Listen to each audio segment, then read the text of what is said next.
तो कल की क्लास में हम लोगों ने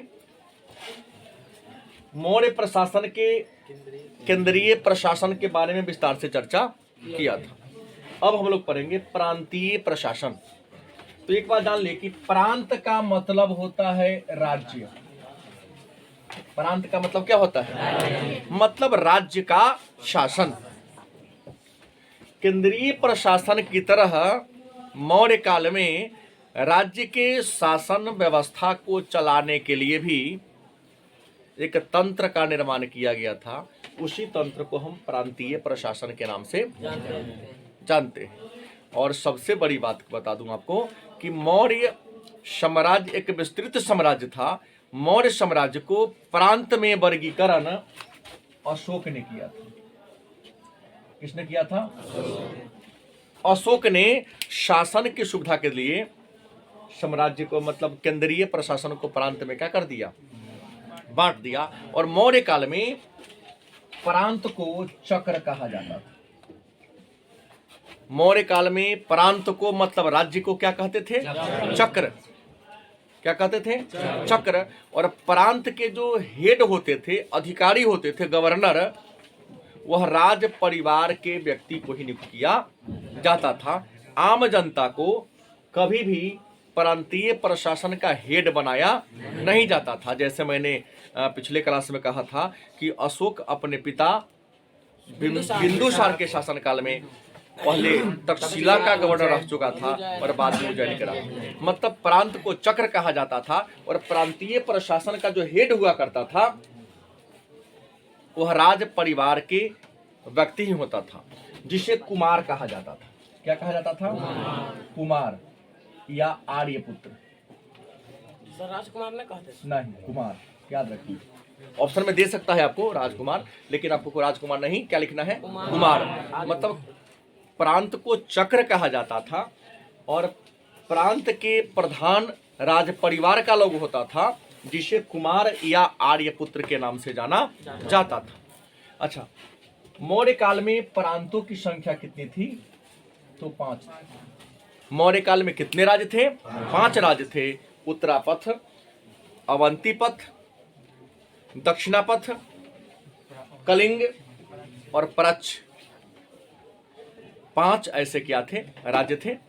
और हर राज्य में राज परिवार के लोगों को बहाल किया जाता था और उन्हीं की सहायता से शासन व्यवस्था को चलाया जाता था। हमने कहा कि मौर्य काल में प्रांत कितने थे? 5। तो एक में क्या था? उत्तरा पथ, 2 में दक्षिणा पथ, 3 में क्या होगा? अवंती को पश्चिमी में कह सकते हैं, 4 में कलिंग और 5 में प्राच्छ।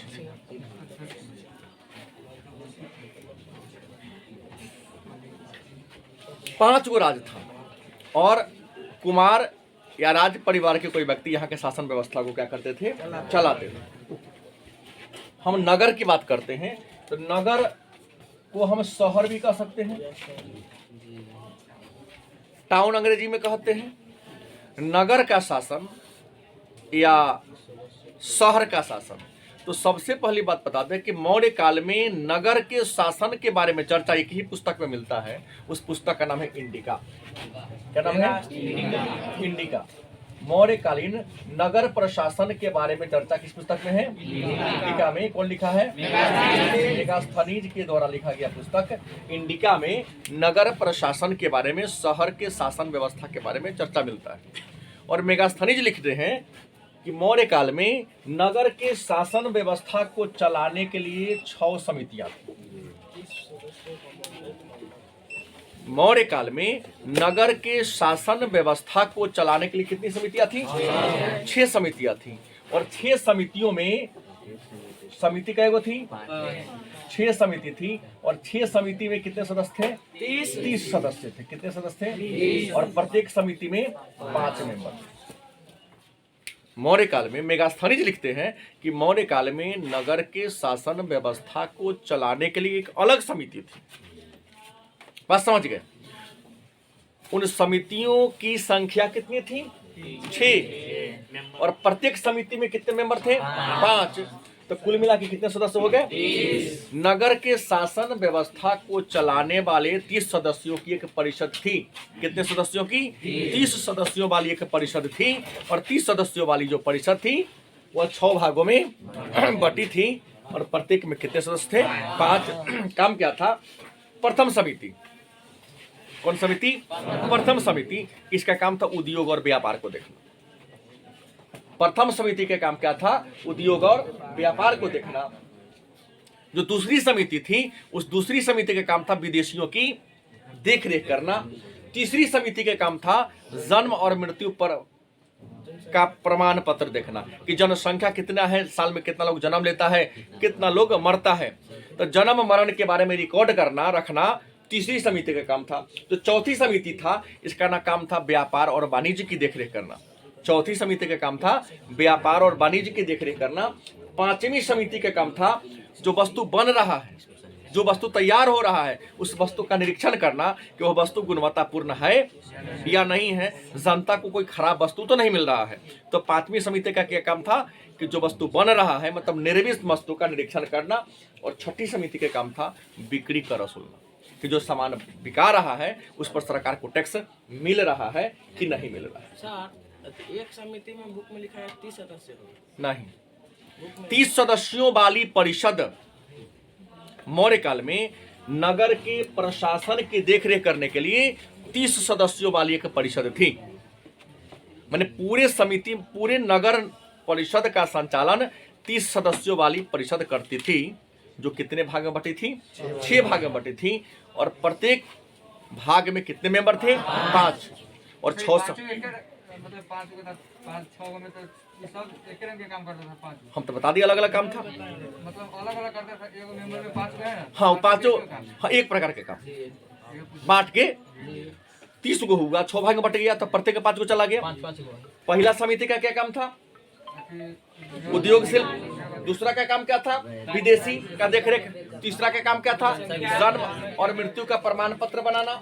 चौथा का काम क्या था? तो वाणिज्य और व्यापार की देख करना। पांचवा का काम क्या था? निर्मित वस्तुओं का निरीक्षण करना। और छठा का काम क्या था? बिक्री कर वसूलना। और आता है ग्राम प्रशासन, माने गांव का शासन। गांव का शासन ये प्रशासन की सबसे छोटी इकाई थी। मौर्य काल में जो प्रशासन की सबसे छोटी इकाई थी उसे ग्राम प्रशासन कहा जाता था। जैसे आज मुखिया है और मुखिया को यहाँ ग्रामीणी कहा जाता था। मुखिया को क्या कहते हैं? ग्रामीणी कहते थे। मौर्य काल में ग्राम प्रशासन के हेड को क्या कहते हैं? ग्रामीणी कहते हैं या ग्रामिक कहते थे। क्या कहते थे? ग्रामीणी या ग्रामिक के नाम से जाना जाता था। और ये ग्रामीणी ही सदस्यों की सहायता से गांव के शासन व्यवस्था को क्या करते थे? चलाते थे। तो ये रहा पूरे मौर्य प्रशासन। बात समझ गए? अब आगे की चर्चा अगले क्लास में होगी।